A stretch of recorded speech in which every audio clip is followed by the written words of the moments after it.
School lunch பாக்ஸ்க்கு நான் நினச்சி செஞ்சுருந்தது அது வேறு லெவலில் தீஞ்சு போயிடுச்சுங்க. அதையே வச்சுட்டு உட்காந்துட்டு டைம் ஆகுமேன்னு இந்த சிம்பிளான லஞ்ச் பாக்ஸ் ரெசிபி தான் செஞ்சுருந்தேன்.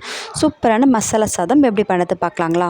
இதுக்கு ஒரு பேக்கெட் புளிப்பில்லாத தயிர் எடுத்துக்கலாம். 1 டேபிள் ஸ்பூன் உப்பு, கரம் மசாலா, தனி மிளகாய் தூள், காஷ்மீரி சில்லி, மல்லித்தூள், 1 டேபிள் ஸ்பூன் கசூரி மெத்தி சேர்த்து நல்லா கலந்து வச்சிடலாம்.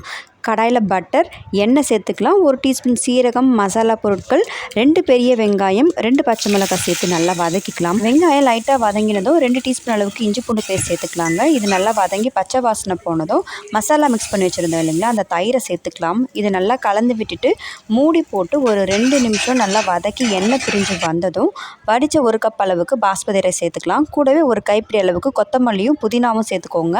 இப்போ இதில் வடித்த பாஸ்மதி ரைஸ், வறுத்த வேர்க்கடலை, முந்திரி, கொத்தமல்லி சேர்த்துட்டு சாதம் சேர்த்து நல்லா கலந்துட்டு இறக்கிட்டிங்கன்னா ஒரு சூப்பரான மசாலா சாதம் ரெடி ஆகிடுங்க. செஞ்சு பாருங்கள். டேஸ்ட் பிடிச்சதா நம்ம சேனலுக்கு சப்ஸ்கிரைப் அண்ட் ஃபாலோ பண்ணிக்கோங்க.